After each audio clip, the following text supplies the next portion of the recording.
وہ جو جب سجدے میں جاتے ہیں تو ان کے اعضاء نمایاں ہو جاتے ہیں، تو وہ کیا نماز ہے؟ اس کے بعد فرمایا وَلَا بَأْسَ بِأَن يَمْسَحَ جَبْهَتَهُ مِنَ التُّرَابِ وَالْحَشِيشِ بعد الفراغ من الصلاۃ۔ وہ کہتے ہیں کہ نماز سے فارغ ہونے کے بعد اگر کوئی آدمی اپنے ماتھے سے گرد و غبار اور گھاس پھوس کے جو تنکے ہوتے ہیں ان کو اگر وائپ کرے، ہاتھ سے صاف کرے، تو اس میں کوئی حرج نہیں نماز کے بعد، ٹھیک ہے۔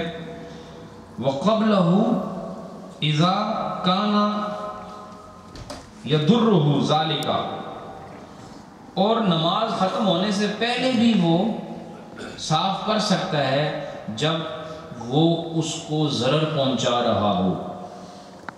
کس طرح ضرر پہنچا رہا ہو؟ وَيَشْغَلُهُ عَنِ الصَّلَاةِ، کہ وہ اس کو نماز سے اس کی توجہ کو ہٹا رہا۔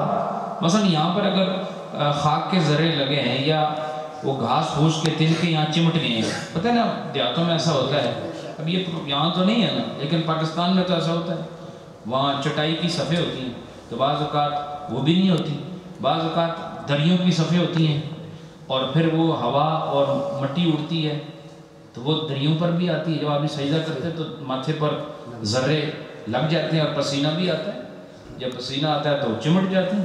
تو اب اگر یہ ذرات کا ماتھے کے ساتھ چمٹنا، وہ گھاس پھوس کے تنکوں کا ماتھے کے ساتھ جڑ جانا، اس کی جو فکر اور اس کی سوچ اور اس کی توجہ جو نماز میں ہے اس کو ہٹا رہی ہے، اس کو اور چیزوں میں مشغول کر رہی ہے، تو پھر اس کو پہنچ لینے میں کوئی حرج نہیں ہے۔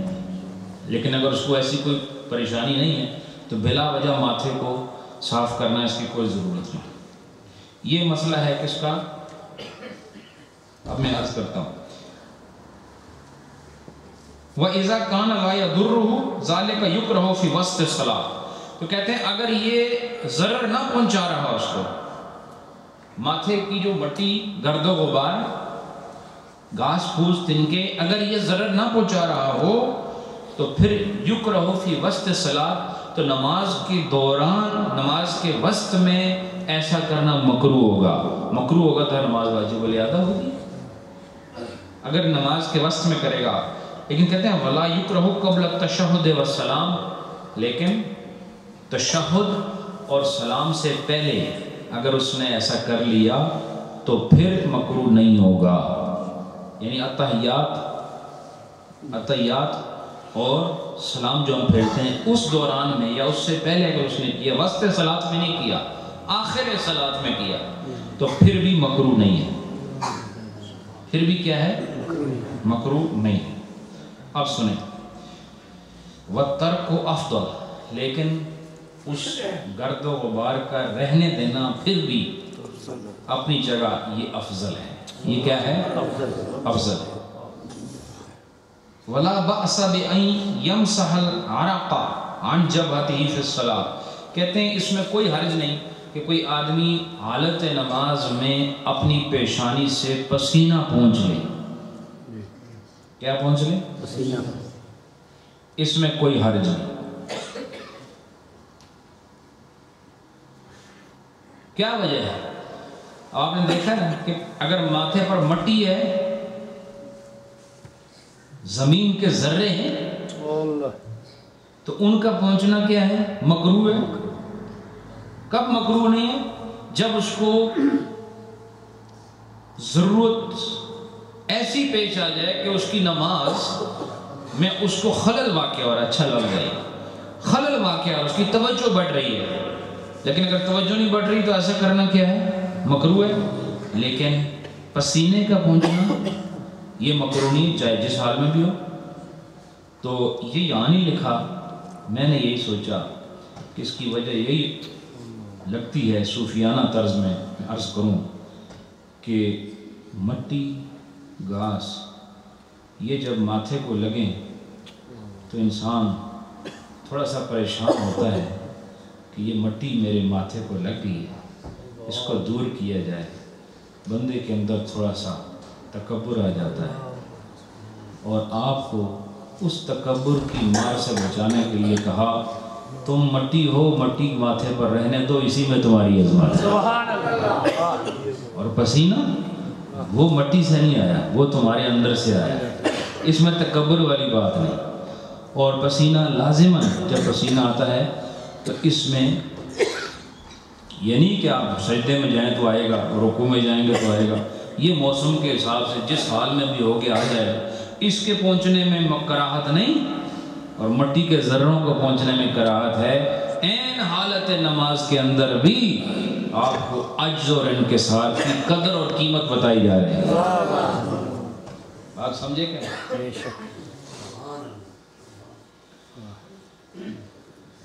فرمایا کل عمل ہوا مفید اللہ بأس بہ للمصلی، اور ہر وہ کام جو نمازی کے لیے حالت نماز میں مفید ہو۔ مفید کیا ہوگا؟ حالت نماز میں کون سا کام مفید ہوگا نمازی کے لیے؟ نمازی کے لیے، انسان کے لیے نہیں۔ انسان کے لیے تو دودھ بھی مفید ہے، روٹی مفید ہے، تو کیا وہ کھانا شروع کرے گا نماز کے؟ بولو، دوائی مفید ہے تو کھاؤ گے نماز کے دوران؟ یہ کہتے ہیں نہیں، نمازی کے لیے جو مفید ہے، نمازی کے لیے جو مفید ہوگا یہ وہ ہوگا جس سے انسان کو نہیں بلکہ اس کی نماز کو فائدہ ہوگا۔ کس کو فائدہ ہو؟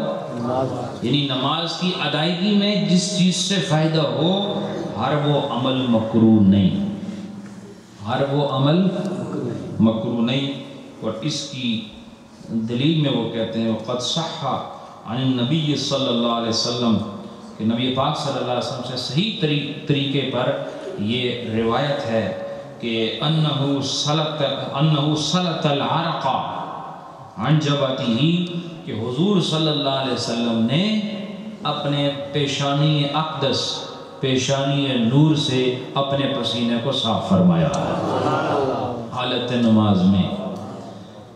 تو آپ نے یہ عمل کیا، تو آقا علیہ السلام کا یہ فعل یہ آپ کو چھوٹ دیتا ہے کہ اگر آپ کے بھی ماتھے پر پسینہ آ جائے تو آپ مٹ سکتے ہیں۔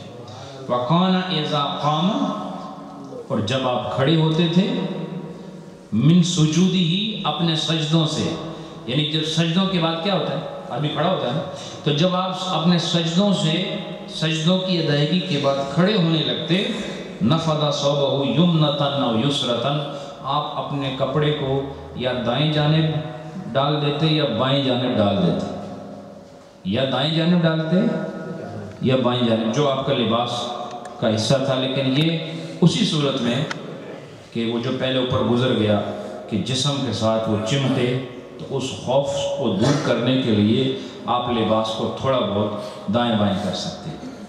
لیکن ہمارے یہاں عادت ہے کہ آپ اکثر دیکھیں گے جتنے بھی لوگ سجدے سے کھڑے ہوتے ہیں وہ اپنی قمیض ضرور درست کرتے ہیں، تقریباً آپ اکثر لوگوں کو دیکھیں گے۔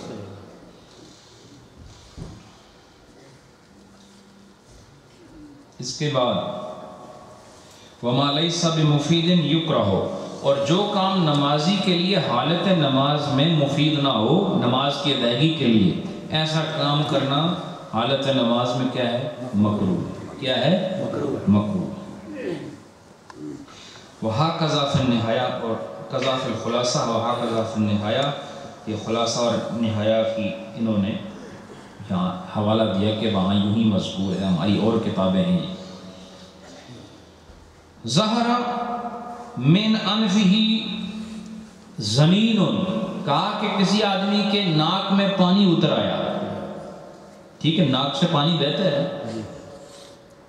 ناک سے پانی اتر آیا، فی الصلاۃ، نماز کے اندر۔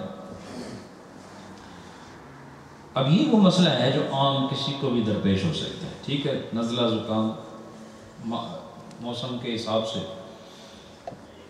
اولا من فمسحہ اولا من ان یقطر منہ علی الارض، تو وہ کہتے ہیں کہ وہ جو اس کے ناک میں پانی اترا، بجائے اس کے کہ وہ پانی زمین پر قطرہ قطرہ ہو کر گرے، اس سے زیادہ بہتر ہے کہ وہ اسے صاف کر لیں۔ کیا کر لیں؟ صاف کر لیں۔ اب یہ چونکہ اسلام طہارت کا مذہب ہے نا، صفائی کا مذہب ہے، ویسے اگر آپ ناک صاف کریں گے تو اس کے لیے آپ کو تھوڑا بہت عمل جو ہے وہ کرنا پڑے گا۔ ظاہر ہے بات آپ کیسے صاف کریں گے؟ ایسے نہیں کہ ہاتھ سے صاف کر لیں گے۔ ظاہر ہے کوئی آپ آج کل کے اس جدید دور میں تو رومال کہنا تو جائز ہی نہیں، ٹیشو کا دور ہے، ٹھیک ہے نا؟ تو یہ اب رومال کو تو اس میں فتویٰ لگ سکتا ہے، تو ٹیشو کا دور ہے، تو ٹیشو آپ نے نکالنا ہے اور ناک کو صاف کرنا ہے۔ تو اگر آپ اس کو ایسے رہنے دیں گے تو اس سے کیا ہوگا؟ اس سے جو ہے وہ کراہت اور بڑھے گی اور انسان اچھا بھی نہیں لگے گا کیونکہ بارگاہ خدا میں کھڑا ہے۔ تو اب یہ وہ کام ہے جو نمازی کے لیے حالت نماز میں نماز ادا کرنے کے لیے مفید ہے نا؟ اس لیے یہ مکروہ نہیں ہے، یہ مکروہ نہیں ہے۔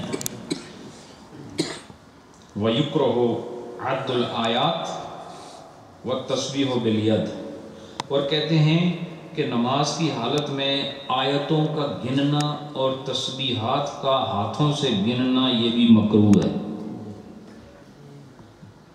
نماز کے اندر ایسے ایسے یہ دیکھو، یہ ہاتھ ہے نا، تو ہم لوگ ایسے ہی گنتے ہیں نا، ایسے ایک انگلی میں 3 ہم گنتیاں کرتے ہیں۔ تو کہا کہ کوئی آدمی حالت نماز میں آیتیں گن رہا ہے تو ایسے کر کے گن رہا ہے یا تسبیحات پڑھ رہا ہے اور ہاتھ سے گن رہا ہے، تو فرماتے ہیں کہ یہ مکروہ ہے، لیکن اس میں تھوڑا اختلاف ہے۔ وعن ابی یوسف و محمد رحمہم اللہ تعالی، امام محمد اور امام ابو یوسف ان سے جو روایت ہوئی ہے کہ لا بأس بذلک، کہ اس میں کوئی حرج نہیں کہ وہ ہاتھوں سے اگر گن رہا ہے، تو امام محمد اور امام ابو یوسف یہ فرماتے ہیں کہ اس میں کوئی حرج نہیں۔ ثم قیل الخلاف فی الفرائض ویجوز فی النوافل بالاجماع، کہتے ہیں کہ پھر ایک قول کیا گیا ہے کہ فرضوں کے اندر تو یہ مکروہ ہے اور نفلوں کے اندر یہ جائز ہے اور اس پر اجماع ہے، یہ ایک قول بتا رہے ہیں۔ پھر کہتے ہیں وقیل الخلاف فی النوافل، کہ نوافل اور فرائض کے درمیان ایک اور اختلاف کو بیان کیا گیا، وہ کیا ہے کہ نفل جو ہیں اس میں جائز ہے، ولا یجوز فی الفرائض، فرائض کے اندر یہ جائز نہیں، بالاجماع، اجماعی طور پر یہ مسئلہ ثابت ہے۔ والازہر، لیکن سب سے زیادہ ظاہر قول یہ ہے ان الخلاف فی الکل، کہ اختلاف ہر مسئلے کے اندر موجود ہے، بعض نفل میں بھی نہیں مانتے، بعض فرضوں میں نہیں مانتے، بعض دونوں میں نہیں مانتے، کچھ نفلوں میں مانتے ہیں گن سکتے ہو، کچھ فرضوں میں مانتے ہیں گن سکتے ہو، کوئی دونوں میں نہیں مانتے۔ کہتے ہیں ہر حال میں اختلاف موجود ہے۔ اب جب اختلاف ہر حال میں موجود ہے تو حل تو پیش کرنا ہے، حل وہ بتا رہے ہیں۔ قال مشایخنا، کہ ہمارے مشایخ نے فرمایا وَإِنْ احْتَاجَ الْمَرْءُ إِلَى الْعَدِّ، کہا کہ اگر کوئی انسان گننے کے لیے محتاج ہو جائے کہ اس کے بغیر گزارے ہی نہیں، کہ گننے کے بغیر اس کا گزارا نہیں، عَدَّهُ اشارتا، تو کہا کہ وہ اشارے سے گنے۔ کیسے گنے؟ اشارے سے گنے۔ ولا انصاصا، اور وہ ظاہری طور پر نہ گنے بلکہ کیا کریں؟ اشارے سے گنے۔ وہ آگے بتائیں گے وَيَعْمَلُ مُضْطَرُّ بِقَوْلِهِمَا، اور مجبور آدمی جو ہے وہ حضرت امام ابو یوسف اور امام محمد جو ہیں ان کے قول پر عمل کر لیں۔ ان کا قول یہ ہے کہ کوئی حرج نہیں ہے، یہ اس کے لیے جو مجبور ہے۔ مجبور وہ ہوتا ہے جس کو یادداشت ہی نہیں، اس کو یاد رہ ہی نہیں سکتا۔ مثلا بعض ایسی نمازیں نوافل جس میں کلمات زیادہ ہوتے ہیں، جیسے صلاۃ تسبیح ہے، صلاۃ تسبیح ہے کہ نہیں؟ صلاۃ تسبیح کون سی ہوتی ہے؟ جس میں تسبیح گلے میں ڈال کے نماز وہی ہوتی ہے نا؟ کون سی ہوتی ہے؟ 75 بار۔ ہاں 75 بار تو ہے، لیکن کل کتنی بار ہے؟ 300 مرتبہ. کتنی بار؟ 300 مرتبہ. کیا یہ تسبیح تسبیح تسبیح کیا پڑھنا ہے؟ ہاں پڑھو نا تیسرا کلمہ سبحان اللہ الحمد للہ لا الہ الا اللہ اللہ اکبر اللہ اکبر وللہ الحمد. یہ ہے نا، یہ تسبیح ہے. تو یہ تسبیح پڑھنی ہے 300 بار. ٹھیک ہے. یا 300 بار ہمارے بابوں کو یہ یاد نہیں رہتا کہ ابھی کھا کے کیا آئے ہیں، تو ان کو تسبیح کہاں سے گنتی یاد رہے. اب یہ محتاج ہے، یاد نہیں رہتا، تو اب تو جوانوں کو بھی یاد نہیں رہتا. اور اس میں سب سے بڑا مریض میں خود آپ کے سامنے بیٹھا ہوں. میری اپنی یادداشت جو ہے وہ نہ ہونے کے برابر. میرے ساتھیوں کو پتہ ہے سب کو. تو اب یہ ہے کہ وہ کہتے ہیں کہ جو مجبور آدمی ہے وہ صاحبین کے قول پر عمل کرے. اور وہ کون ہیں؟ امام ابو یوسف اور امام محمد، ان کے قول پر عمل کرے.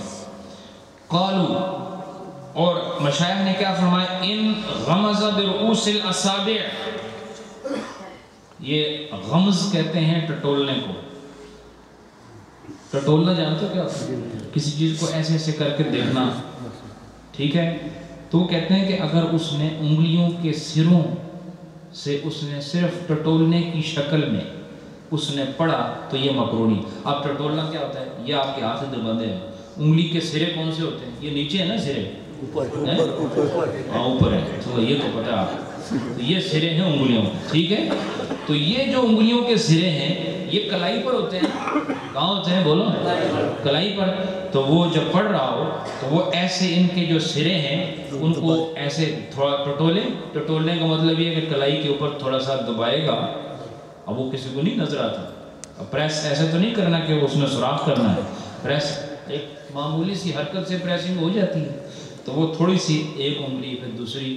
یہ ہوتا ہے ایسا عمل کہ جو کسی کو نظر بھی نہ آئے اور تمہارا کام بھی بن جائے. ٹھیک. تو یہ دیکھیں طریقے وہ خود بتا رہے ہیں.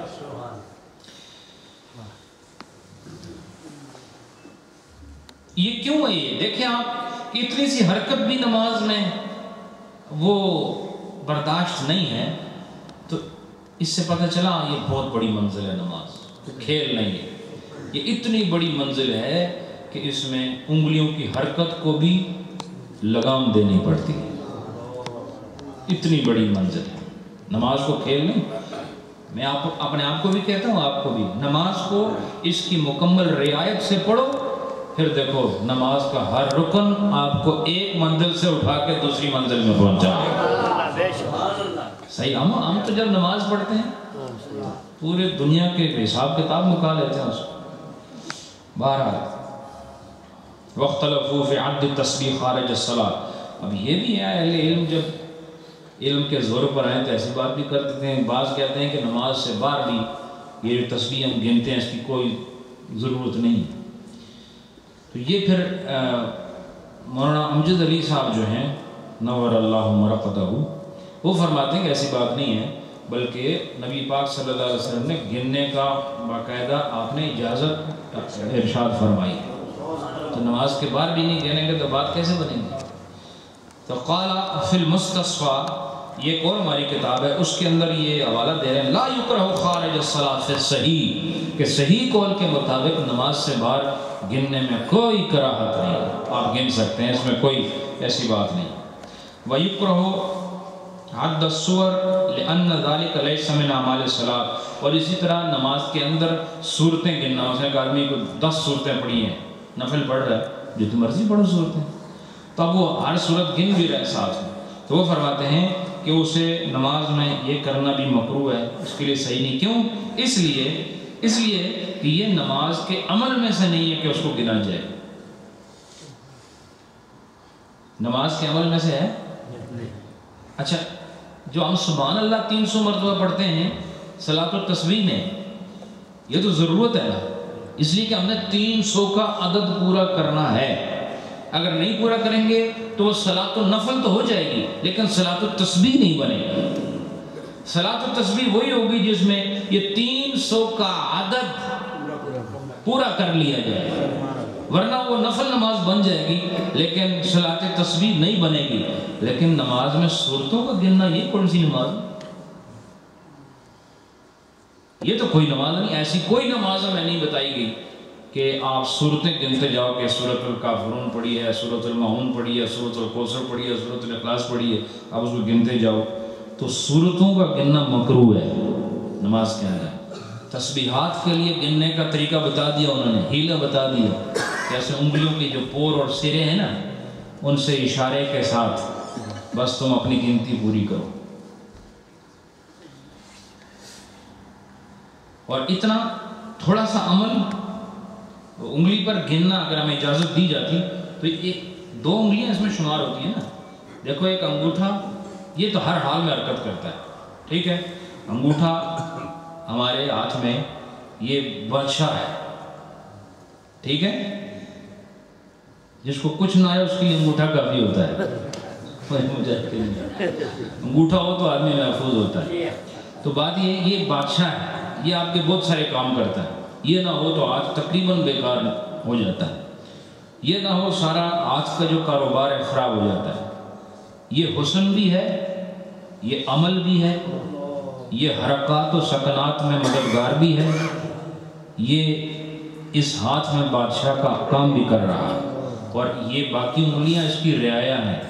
تو بادشاہ نہ ہو تو رعایا کا کام خراب ہی ہوتا ہے. تو یہ حرکت ضرور کرتی ہے. یہ آپ جب گنتی کرتے ہیں یہ ساتھ ہوتا ہے، ٹھیک ہے، یہ ساتھ ہوتا ہے. تو یہ جب آپ حرکت کریں نا 1 2 3 4 5، اب یہ حرکت زیادہ ہے، اس کی اجازت نہیں ہے. اس کی اجازت امام محمد اور امام ابو یوسف نے دی ہے، لیکن ہمارے مشاہد نے کہا نہیں، انگلیوں کے جو پور ہیں، سرے ہیں، ان کو تھوڑی تھوڑی حرکت دو. یعنی آپ کو اتنی سی حرکت سے بھی روکا جا رہا ہے. جب اتنی پابندی ہے حرکت میں تو جو اس سے بچ جائے گا اس کو پھر نماز کی ہر حرکت پر خدا جتنا اجر دے گا وہ ہمارے وہم و گمان سے بہت. اتنی پابندی کرو گے نماز اتنی بلند ہوگی، جتنی سستی کرو گے تو بس ایک عادت پوری کرنے والی بات ہے. اس کے بعد فرمایا وَكَرِهَ تَقْلِيبُ الْحِصَى إِلَّا اللَّهَ يُمْكِنُهُ مِنَ السُّجُودِ فَيُسَوِّهِ مَرَّةً أَوْ مَرَّتَيْنِ وَفِي ظَاهِرِ الرِّوَايَةِ يُسَوِّهِ مَرَّةً. کہتے ہیں کہ اسی طرح کنکریوں کا، چھوٹے چھوٹے پتھر نہیں ہوتے، ان کا سجدے کی جگہ سے ان کو ہٹانا یا ان کو برابر کرنا، یہ اگر ایک قول کے مطابق 1 مرتبہ ہو یا 2 مرتبہ تو پھر خیر ہے، اور ایک قول کے مطابق صرف 1 مرتبہ ہو تب خیر ہے.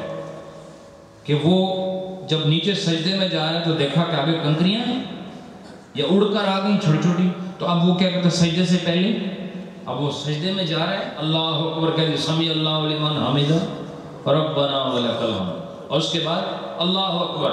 اب اللہ اکبر کہہ کے سجدے میں جا رہے ہیں، تو جیسے سجدے میں کیا دیکھا کہ وہاں چھوٹے چھوٹے پتھر ہیں، کنکر ہیں، تو اس نے ان کو ہاتھوں سے یوں وائپ کیا، ان کو سیٹ اسائیڈ کیا، ایک طرف ان کو دھکیل دیا.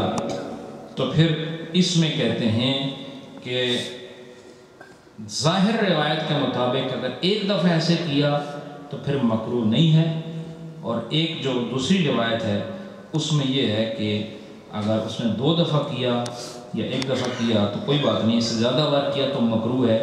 لیکن یہ مکروہ کب ہے؟ یہ مکروہ اگر ویسے اس نے بلا ضرورت کیا تو پھر 1 دفعہ بھی مکروہ ہے.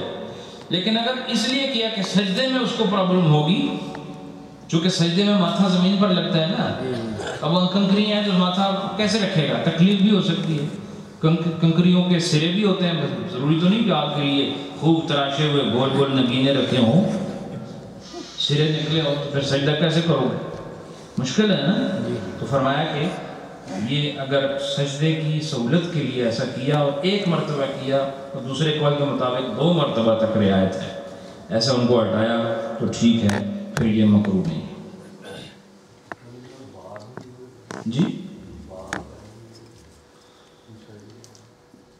بال، یہ جو نہیں سر کے بال تو اس سے سجدے میں تو پریشانی نہیں.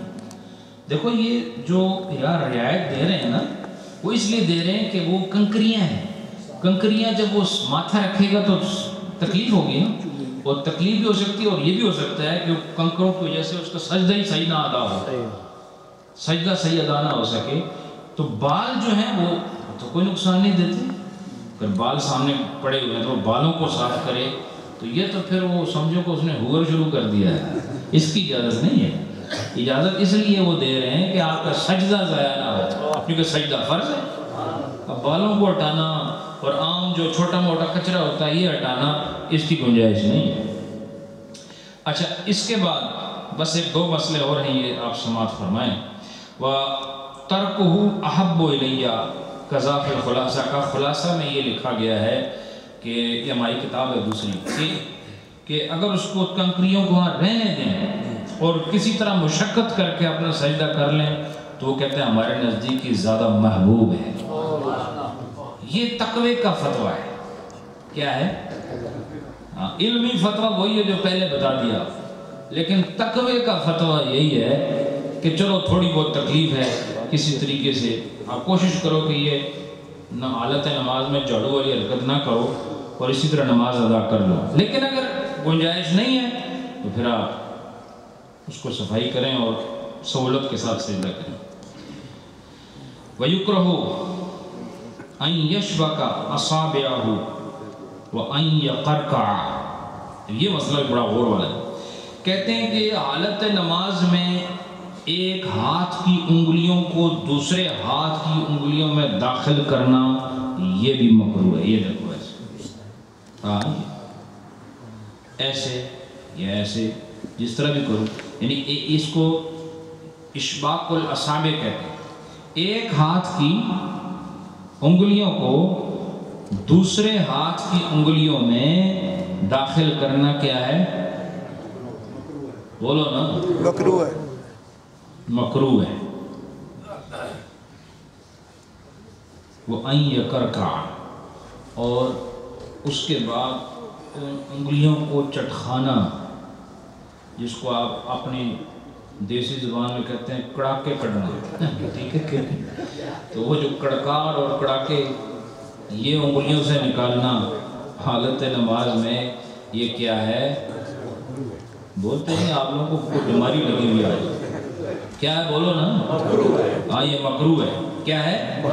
مکروہ ہے انگلیوں کو داخل کرنا، چونکہ یہ نماز کے اعمال میں سے نہیں ہے اور نہ یہ نماز کے لیے فائدہ ہے. بات یہ ہوئی تھی کہ جو نماز ادا کرنے کے لیے مفید ہو وہ جائز ہے. اب یہ انگلیوں میں انگلیاں داخل کرنا یہ وہ فعل ہے جو نماز کے اندر نہیں ہوتا، اس لیے یہ بھی مکروہ ہے. اور پھر اس کے بعد اس کے ان سے آوازیں نکالنا جوڑوں سے، ٹھیک ہے، اس کو مہذب زبان اردو میں چٹخانا کہتے ہیں کہ اس انگلیوں کو چٹخایا جائے. یہ کیا کیا ہوا؟ اچھا، یہ ایک گاڑی ہمارے کسی ساتھی کی آسٹرا EX08 NW، جس سائز کی ہو اس کو موو کریں. ماشاءاللہ. اچھا، کیا مسئلہ میں نے ابھی بتایا؟ انگلیاں ان کے کرنا کپنا ہے. ہاں پورا مسئلہ دسو جی. ہاں ایک بات. دوسری بات کیا ہے؟ ہاں کڑاکے. کڑاکے زیادہ چل لگا ہے کڑاکے والے سارے بولنے ہی نہیں. جب تک میں تمہیں کڑاکا نہ کٹا بولنے ہی نہیں ہوتا. مسئلہ یہ آپ کو بتا دیا کہ حالت نماز میں ایک تو انگلیاں نہیں چٹخانی ہے، ٹھیک ہے، اور دوسری کیا؟ ہاتھ کی انگلیاں دوسرے ہاتھ کی انگلی میں داخل نہیں کرنی. یہ مکروہ ہے. وَالْكَرْكَعَةُ أَن يَغْمِزَهَا، اور کرکعہ کی تعریف کر رہے ہیں کہ وہ اس سے آوازیں نکالے. کیا کرے؟ انگلیوں سے آوازیں نکالے. کس طرح؟ ان یغمزها، کہ وہ انگلیوں کو دبائے. کرکعہ کی تعریف کر رہے ہیں. یہ جو کڑاکے ہیں نا اس کو عربی میں کرکعہ کہتے ہیں، تو ملتا جلتا ہی نام ہے. تو وہ کہتے ہیں اس کی تعریف یہ کہ یا تو انگلیوں کو دبائے کیا کریں؟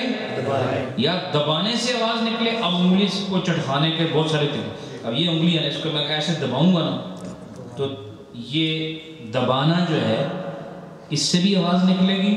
اور دوسرا کہتے ہیں او بمدھا حتی تسوتا یہاں تک کہ وہ انگلی کو دباتا رہے یا انگلی کو کھینچتا رہے. مد کہتے ہیں عربی زبان میں کھینچنے کو. مد کسے کہتے ہیں؟ کھینچنے. او بمدھا اسی لیے جو قاعدے میں بتاتے ہیں نا الف کے اوپر مد, الف مد اس کو کھینچنا ہوتا ہے, اس کو مد کہتے ہیں. یہ مد کا معنی کیا ہوتا ہے؟ کھینچنا ہوتا ہے. تو یہ اگر اس نے انگلی کو دبایا یا کھینچا یہاں تک کہ اس میں سے آواز نکلی تو یہ کرکا ہے. کیا ہے یہ؟ ہاں یہ جو ہے یہ نماز میں کیا ہے بولو؟ مکروہ ہے. والکرکعۃ خارج الصلاۃ. اچھا یہ ہاتھوں کی انگلیوں سے آوازیں نکالنا نماز کے باہر, یہ تو نماز کے اندر تھا نا. تو کہتے ہیں کرہھا کثیر من الناس. تو کہتے ہیں کہ اکثر علماء حق نے نماز کے باہر بھی اس کو مکروہ قرار دیا. نماز کے باہر بھی اس کو مکروہ قرار دیا. ویسے بھی آپ دیکھیں کہ اگر آپ بیٹھے ہوں ایک مجلس میں کوئی آدمی انگلیوں کے ساتھ کھیل رہا اور آوازیں نکال رہا ویسے ہی مایوب لگتا ہے. صحیح بات لگتا ہے کہ نہیں مایوب؟ تو یہ جو ہے مجھے صحیح ذہن میں نہیں, یا حضرت نوح علیہ السلام یا حضرت لوط علیہ السلام, ان دونوں میں سے کسی ایک نبی کی قوم کی یہ عادت تھی یہ انگلیوں سے آوازیں نکالنا. تو یہ اس کو اچھا نہیں سمجھا جاتا.